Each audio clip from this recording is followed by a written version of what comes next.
Hola and welcome to the 30th episode of the Roofless Dog and Pony Show. My name is Julio Panisello and I am going to be, I'm going to be the host of this presentation. I am the dream alchemist at Roofless Painters, and the purpose of this video, in case you haven't watched any of our episodes of the Roofless Dog and Pony Show, is to present the theme of the next painting collection that we do weekly.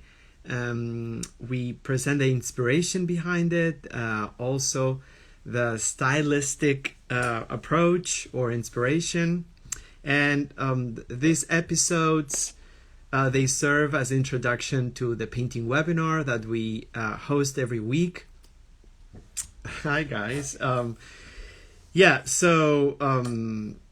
We present all this information beforehand, and then when we start painting, we dedicate the allocated time that we have to paint. So you can find all the episodes here in our Instagram page and also in our YouTube channel, because we have one, and now we have 30 episodes plus tutorials and also the webinars. And so I'm gonna go ahead and start the presentation. Can I start the presentation? Yeah, let me see. Wait a second. Okay, they just changed the layout. Here we go. So for the past, let me see if I can find the image. I have a bunch. I'm going to be very brief this time. I don't want to take too much of your time. Okay, so for the past few days, we have been obsessed with the incredible storm that's heading our way. It's already in California, northern California. It's called a river storm. I've never heard that term before, but meteorologists, whoa, that was a good one. They have been predicting this massive storm just sweeping California from north to south, from San Francisco to San Diego. And they have been warning about the massive amount of water. Evacuations have been going on in Northern California. Life-threatening situations already in the Bay Area. They have had today massive, and I think last night, massive amounts of water, and also a lot of damage. So the storm is currently barreling towards California, and we've been talking about this for the past. I've been talking about this for the past few days.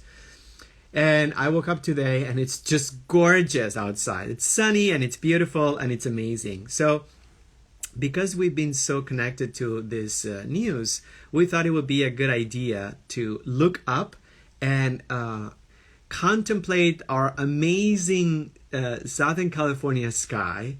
We constantly see pictures of the sky on Instagram all the time. So we thought maybe if we could take pictures of the clouds in the sky and do a cloud study. Last time we did a cloud study was in 2018, when we took a painting by David Hockney, which was inspired by, I think, John Constable, a painting by John Constable. I have to find out. But it was amazing. It's a good way to practice values and shapes and composition, focal points, edge quality. We just finished the paintings of pillows, and they were so rewarding. So we felt like perhaps moving from the actual physical pillow to a pillow-like shape could be interesting. So what I'm going to do next is I'm going to show you some examples, and with different styles by different artists in different eras. This is an amazing painting by, speaking of John Constable, Seascape study with rain clouds. So, by the way, the idea of the webinar is to take pictures of the sky and then paint it. So this will be a photography-based or photography source series. So this was painted in 1827. I'm always fascinated by how things or what things were painted centuries ago or decades ago that seems so contemporary and revolutionary. So John Constable, 1776, 1837, was an English landscape painter in the Romantic tradition, and he's known mainly for revolutionizing the genre of landscape painting with his images or depictions of the area surrounding his home in England. So that area, I'm going to pronounce it wrong, but Dedham Vale. It's now known as Constable Country. And a quote by him, "I should paint my own places best." So this is something that I really liked in the sense that since we live here, we work here, some of us. I know that you guys join from tomorrow. Some people are going to join from Maine, and how amazing that some of the painters that we brought lived and worked in Maine, and then some of our beloved friends are joining us from the UK. So tomorrow, please help us pronounce that area, Constable Country, and I should paint my own places best. So anyhow, so yeah, just gonna move forward. I'm gonna bring a totally different style and painting by a pointillist artist Theo van Rieselberg. 1893, pointillism. This is a seascape, and he was born in 1862 and passed away in 1926. He was Belgian. He was a neo-impressionist, and he played a pivotal role in the European art scene at the turn of the 20th century. And we're going to share this the names of all the painters and paintings when you register for the webinar, and you'll see all the descriptions. But one of the things that we learn is that this painter loved purple. Purple was a color that is present pretty much in every single painting, and his work is just outstanding. And when you understand or see the work of this artist from the point of view of a painter who uses color, it just takes a different meaning. So he has a lot of portraits and scenes and landscapes.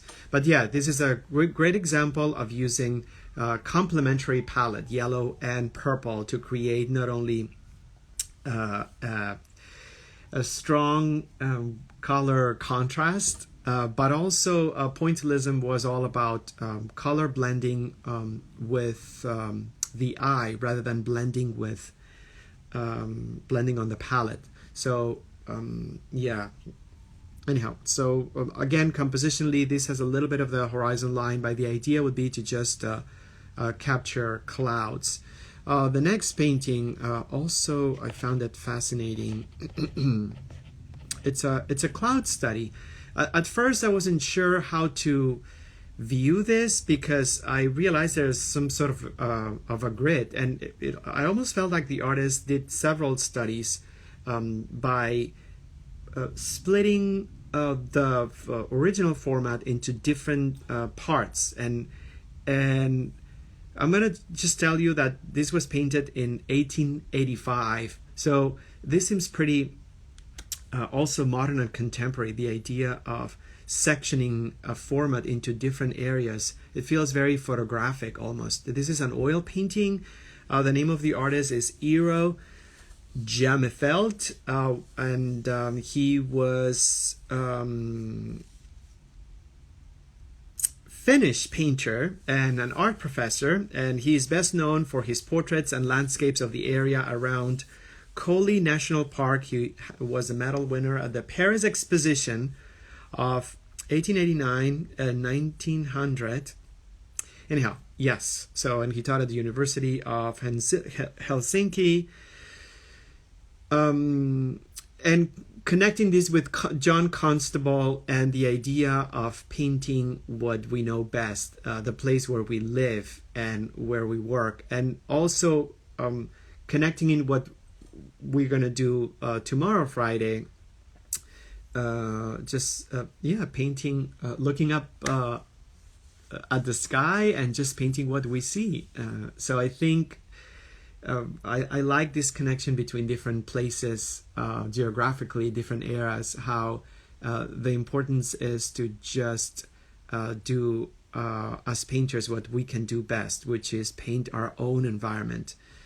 But very interesting. Perhaps this could be an inspiration as well in regards to approaching this assignment, not just with a single study, but sectioning the format into different spaces. Which, oh, and by the way, so looking, we never knew about this artist, but this is another painting of the same artist, and I just died when I just looked at this. It's just so gorgeous.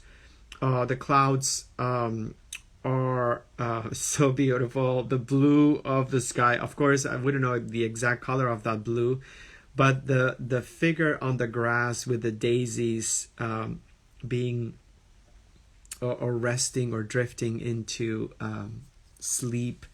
The point of view, the two focal points over the edge of the hill, and then the figure centered in the middle but foreshortened, and the point of view of the artist being a little bit lower or at the same height as the image. It's such an extraordinary painting, compositionally, color-wise.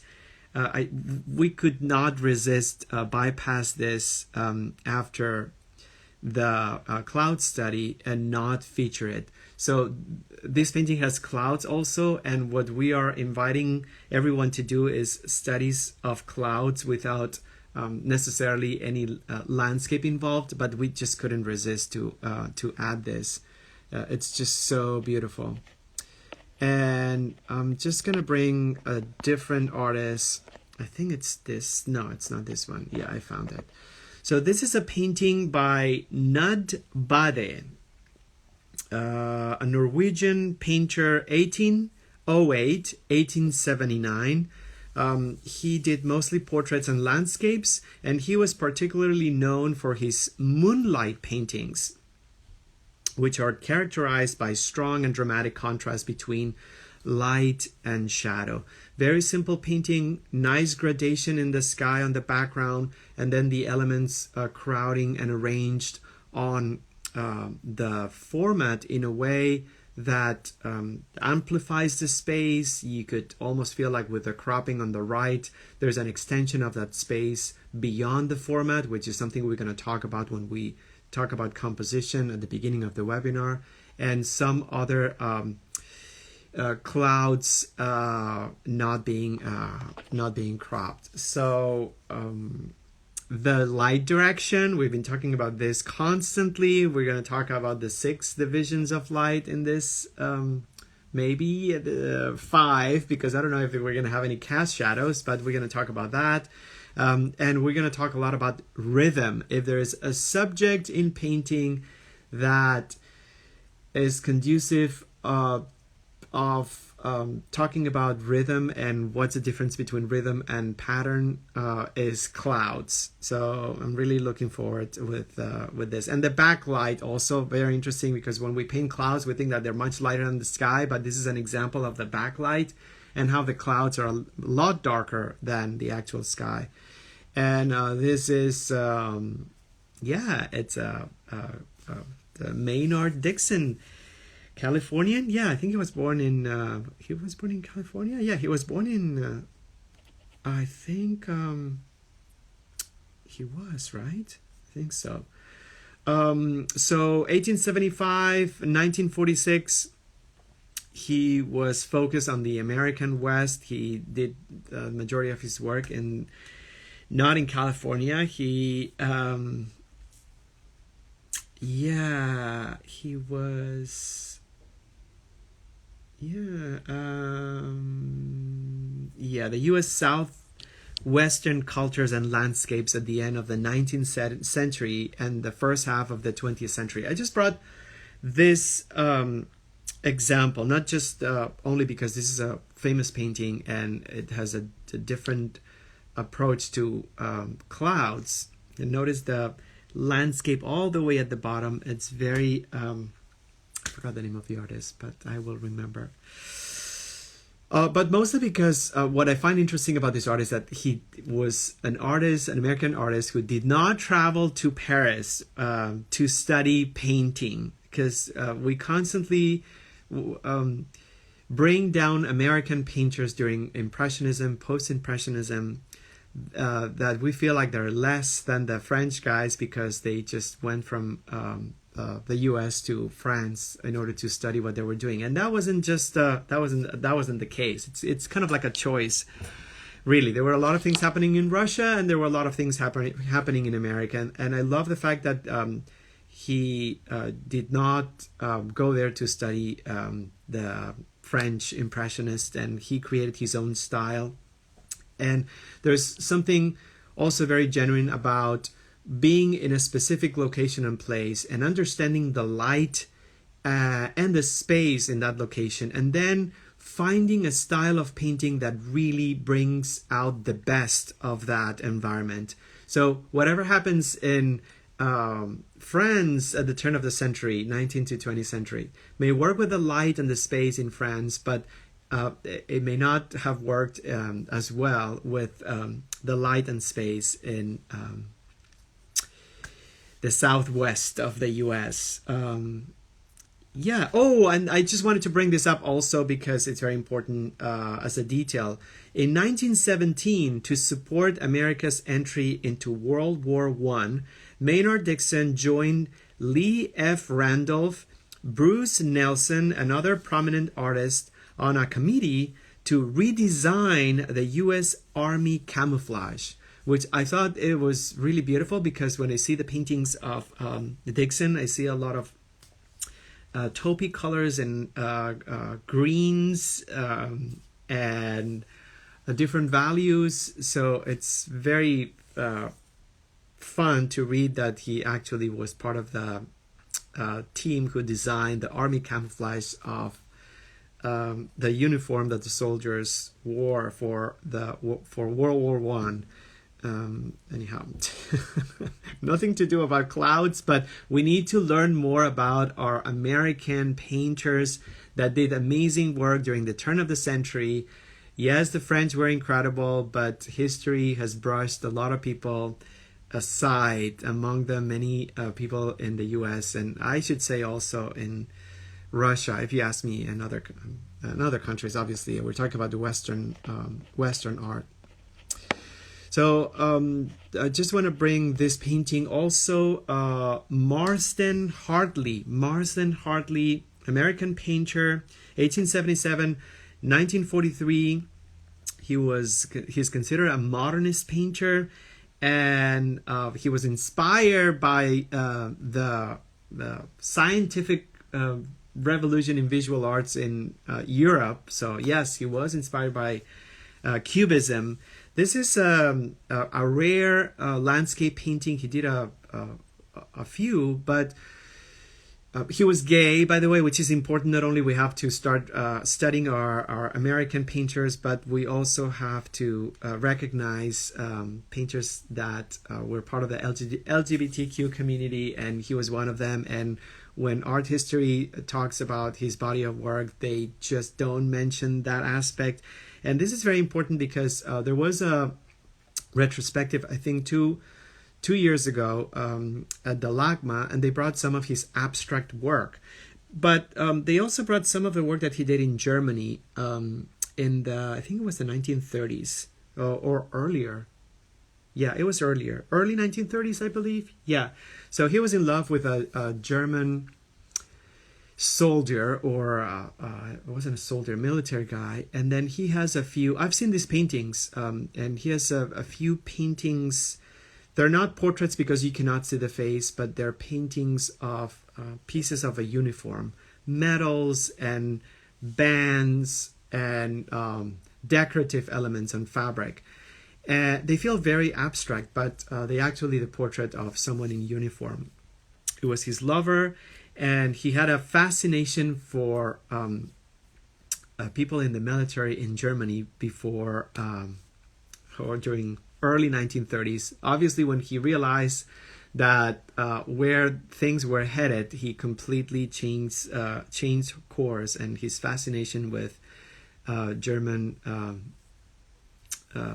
military stuff, or fetish for military stuff, just kind of like went away. But anyhow, this is a beautiful study of dark clouds raining, and how the color harmony between the sky and the land just creates a very integrated scene. And we're going to talk about how to integrate clouds with light and background space. But I thought this could be a very interesting example. And really quickly, I think I'm going to cut it to half an hour this time. But I have a few more that are very interesting. John Baldessari, we just talked about him, I feel like maybe last week, I don't know, or 2 weeks ago. 1931, 2020, from LA. And also we need to start learning and talking and discovering more people that have paved the way for us to be doing what we do right now. This is titled Flying Saucer and Cloud, 1997, and it's a photograph. There is a flying saucer at the bottom on the corner. That's an actual, I mean, it's a mock-up, and it's a photograph of a crop flying saucer. And then he painted with acrylic paint. He painted the blue cloud on top. So John Baldessari worked with, I think it was The Pillow. Yeah, we brought examples of his work for The Pillow webinar. And with John Baldessari, there is a very important moment of his life when he burned all the paintings because he was done with painting. And then he became a conceptual artist, but he never gave up painting altogether. So I'm always fascinated how even though the people may have had the reasons to just burn everything down and then start from fresh or from scratch, there is never you can never give painting up. I'm sorry. It just never happens. Even if you never paint again starting today, it will haunt you for the rest of your life, as it should. So we brought this as an example of a different way of painting clouds. And that involves space and or a spatial context done with a different medium, and then simple blue flat hard edge weirdly squeezed on the upper right corner cloud, blocking out everything else. We thought it was hilarious and interesting. So the next one is by another California painter, Sam Francis, and this is titled Untitled Black Clouds, 1952. Sam Francis, 1923 to 1994, was an American painter. He was born in San Mateo, and he lived and also passed away in Santa Monica. So he was a California artist, if you want to put someone in a box, I guess, or a category. So he was influenced by French modernist or modern painting, but also by Asian culture, Zen Buddhism in particular. So minimalistic compositions, very studied and cerebral use of color to convey emotional depth. He's mostly known for his Blue Ball series. We're not going to go into an anecdote about painting blue balls, but uh, we will we will use this as a bonus if you register for the webinar, because we have a story about blue balls. But this is not part of that series. And yeah, but I was very interested in just finding out about his inspiration behind his choice of visual language. Because the first time I saw San Francis, I hated it. I just thought it was just nonsense, bullshit, and it's just like overrated white American white male artists. And I was even angry at it. But then I just, like anything, we have to make a little bit of an effort, especially with modern art. It requires, it demands more of us. It demands that we investigate a little bit more. That's my take. But anyhow, so yeah. So monochromatic abstractions, this was part of a series as well in the 50s and 60s, and then colored murals and open paintings that feature large areas of whiteness. So I thought this was a very interesting approach to cloud painting, if you will. The painting is very rich in colors and values. And compositionally, I find it very interesting. Everything occupies a space except for the upper part. So we can talk a lot about why this painting is so magical and so beautiful. And we talked about low-key paintings. We talked about tenebrism the other day, about Baroque, Spanish Baroque. There's something about the Caravaggios and the Zurbarans that I can connect with this easily. So I'm just going to move to the next painting. And sorry, that was a little bit of a stretch between Buddhism and tenebrism. But this is a painting by Neil Welliver. Neil Welliver was an American-born modern artist, best known for his large-scale landscape paintings inspired by the deep woods near his home in Maine. This is a very rare painting by Neil Welliver. He did mostly paintings of in the woods, rivers, creeks, and not necessarily cloud paintings. I particularly don't like the work. It's just very realistic, and there's not that much of an emotion or an interpretation. And I'm going to explain this because I'm going to bring Gerhard Richter into the mix later, who always blows my mind.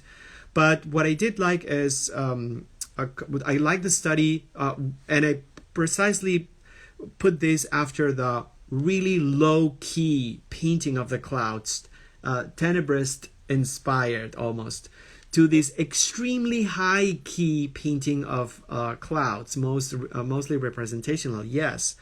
But the idea of this presentation is to give you an inspiration for what you may want to choose when you paint this, when you join us, because you're going to join us, right? Yes, you will. I hope you do, because you just don't want to miss this. But I'm just going to quote, sorry, I'm a really terrible salesperson, but so quoting him, he said, "Painting outside in winter is not a macho thing to do. It's more difficult than that. To paint outside in the winter is painful. It hurts your hands. It hurts your feet. It hurts your ears. Painting is difficult. The paint is rigid. It's stiff. It doesn't move easily, but sometimes there are things you want, and that's the only way you get them." And I just, figuratively speaking, close the book, because I feel like he's able to explain that painting outside, it's not easy, and it terrifies people. And as painters that have done this many, many times, we know that if all the elements are favorable, you might as well go buy a lottery ticket, because you have more chances of winning that than being in a place where everything is perfect. When you have when you don't have mosquitoes, you have wind, and when you don't have wind, you have noise, and when you don't have noise, you have some crazy nut approaching you. So yeah, a very important quote.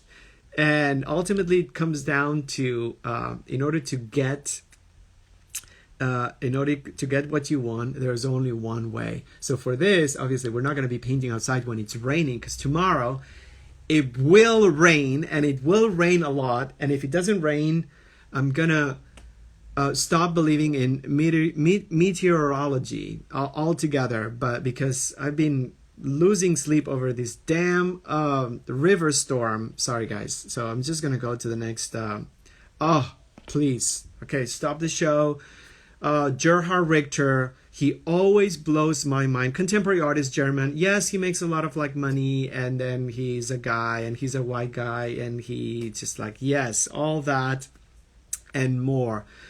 But his life, his writings, his mind is amazing.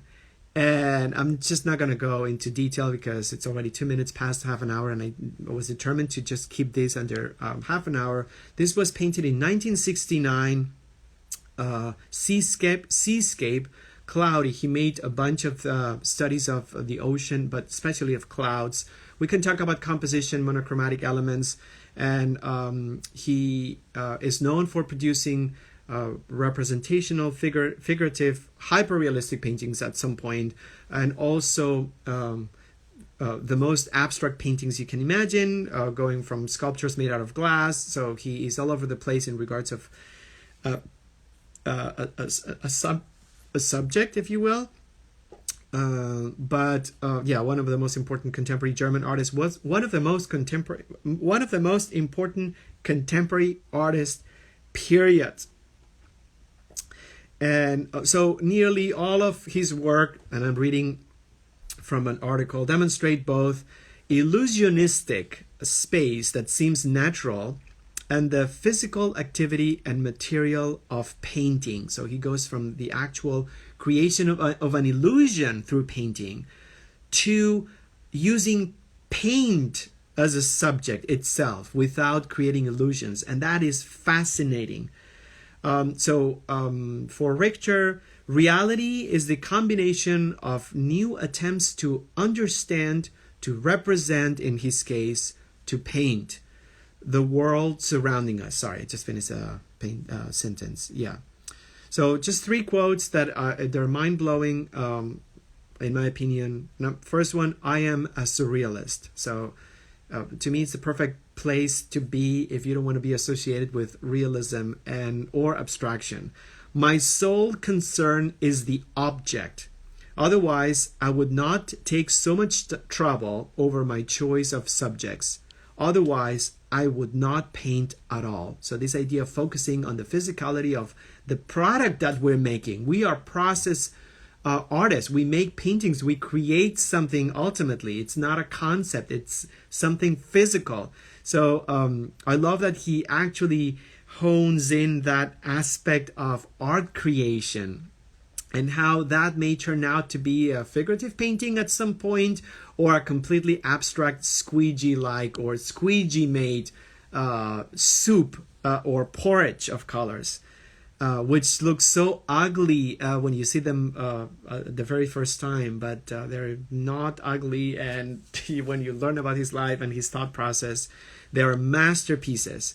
So I'm going to read something, and perhaps I'm just going to cut it here because I have a few more. But he says, the photograph, because we talk a lot about using photographs as a reference. We were even confronted at some point when we were painting outside by a stupid, ignorant person who saw us painting off of a photograph when we were outside, and then he couldn't understand. He said that we were copying, and then he just walked away because he probably needed to take his meds after that. But there's always this dichotomy, or there's this conflict, I would say, or friction between we are creators, we are painters, but then sometimes we use photographs. And he explains how this is total nonsense the best way possible. And I'm going to try to memorize this because I need to be able to articulate it and explain it. But here it goes. The photograph is the most perfect picture. That's the beginning. And that's, clears the air with that statement. It does not change. It is absolute and therefore autonomous, unconditional, devoid of style. You can see where he's going with these three statements. Both in its ways of informing and in what informs of, it is my source. I'm not trying to imitate a photograph. I'm trying to make one. And if I disregard the assumption that a photograph is a piece of paper exposed to light, then I am practicing photography by other means. Defining painting as practicing photography by other means just blows my mind.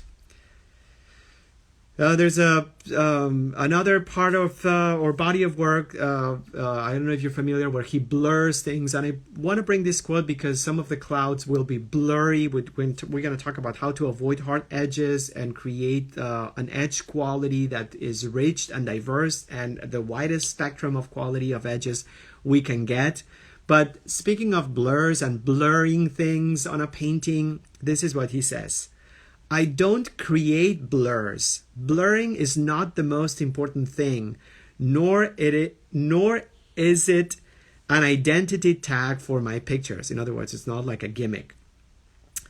When I dissolve demarcations and create transitions, this is not in order to destroy the representation or to make it more artistic or less precise. In other words, decorating it. The flowing transitions, the smooth equalizing surface, clarify the content and make the representation credible. I blur things to make everything equally important and equally unimportant. I blur things so that they do not look artistic or craftsman-like, but technological, smooth, and perfect. Blurring things to make them perfect. Psh, insane. I blur things to make all the parts a closer fit, to integrate. Oh, I just can't. Perhaps I also blur out the excess of unimportant information. All right, so I think I'm just going to close it here, but I'm going to really quickly explain. This is what I had in mind, or what I had more in the bucket, because I had a gorgeous Boudin, which I can find. It's not this one.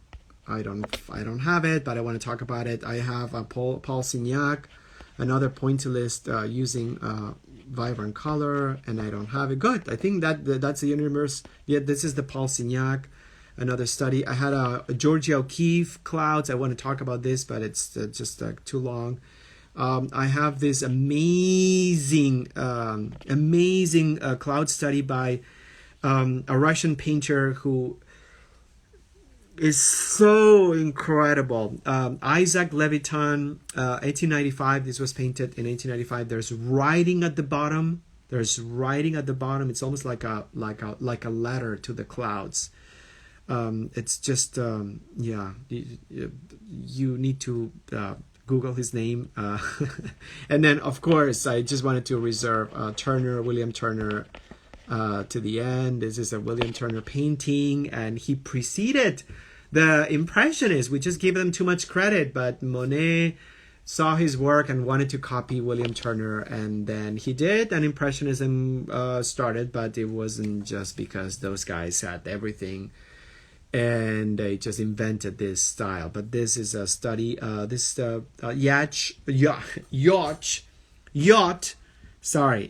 approaching the coast, painted in 1835. 1835. Impressionism was what, 1860? The beginnings, or 70? The early Impressionism. And another amazing and beautiful and not talked enough, Child Hassam. Child Hassam, we made a post on Instagram because there's a Child Hassam painting in the Oval Office right now that was brought back by Joe Biden and Kamala Harris.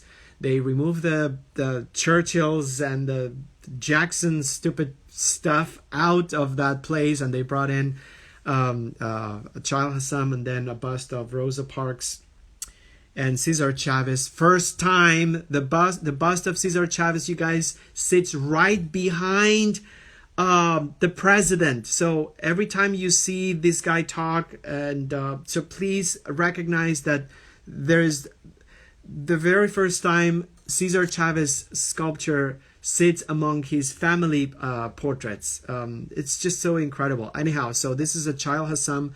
The flag paintings, I think he made 33. They're amazing and incredible. This was 1908, a little bit after Impressionism, and clouds raining on the desert over Oregon desert. So there you go. So, and then finally, as another example, I just can't. Sorry, guys. You can leave if you want, but I just can't. I need to show this because we talked about her when we did the toasters. Via Selman's contemporary artist, and she moved away from doing objects from her studio, and then moved to painting nature, open spaces, ocean or sea surface, and also my favorite, spider webs. She has a lot of paintings and drawings of spider webs that are just beyond. But this is a series that she did of clouds. This is Clouds number 2, drawn in 1965 to 1967. She takes a long time with each of the pieces. And this is a time, speaking of, luckily, she is, I think she's as important as John Baldessari, obviously. But she also had a crisis in painting. So she gave up painting. She didn't destroy her pieces because, luckily, guys are more like emotional and hysteric. Hysteric, can I say that? Yes, it's not. Oh, I just made a sexist judgment here. But anyhow, so she gave up paint and she started using graphite on paper. And she created a series of really delicate, very beautiful depictions of clouds and other stuff. But I just wanted to bring it. Very high key, values only, monochromatic. In regards of like a painting inspiration, this is what you should take from the painting. Apart from V.S. Selman's being an incredible artist that we should all know, but monochromatic, high key, no land. And just focus on a very narrow spectrum of values. It's not a high level of contrast here. Focal points, maybe 3, no decorative elements, blurring to make the painting more perfect. I won't be able to sleep tonight because of that statement that I read. I want to buy a book by Gerhard Richter because I just can't. And then finally, I think this is it's not the final one, but yeah, I'm just going to bring this. This is Kenny Scharf. Kenny Scharf is a contemporary artist who was born in LA. He's an LA artist. He is amazing. And he was born in 1958. And some nonsense about New York. I don't know what they talk about New York and everything. Yes, he painted with Jean-Michel Basquiat. And yes, he painted with Keith Haring. Yes. Okay, there, you got it. Yes, he did. But also he grew up in post-World War II in Southern California. And he was fascinated by television and the futuristic promise of modern design. His works often include pop culture icons such as the Flintstones and the Jetsons, or caricatures of middle-class Americans in an apocalyptic science fiction setting. You cannot be more LA than this. So yes, he painted in the East Village with Keith Haring, and Jean-Michel Basquiat, but this is what this was done. 1995. You can see in LA, if you drive by, you can see a lot of like murals of his work, cars that have his like clouds on them. When you see a Kenny Scharf cloud next time, number one, please scream. Number two, take a picture and send it to us, because they're everywhere and they're in very inconspicuous places. Those are amazing pieces of art that are accessible by everyone. And I think finally, yes, the final painting, another Childe Hassam. Childe Hassam. By the way, he comes from a lineage of New England blood. So the word he loved, Childe Hassam loved people thinking that he was from the Middle East. In fact, he loved that so much that he started to put a crescent moon when he signed his paintings. And I love that he was so unapologetic.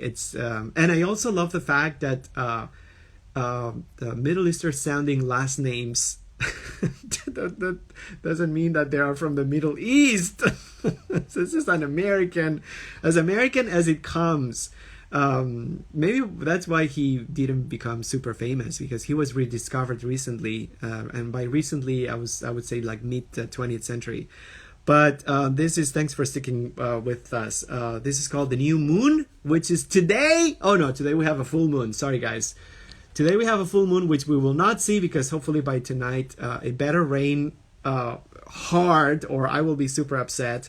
1907, very Boudon style. And the new moon, what I love the most is that the blue of the sky reflects on the water. So you get this ethereal open space, a quality of transparency and light reflection. Sorry, that's about the interruption. That it's fascinating, and because it's a new moon and it's a night scene, so it's supposed to be during the night. So you can see that the figures and the landscape, it's backlit, so everything it's dark. It's done in what I would say it's a dark Prussian blue, in my opinion.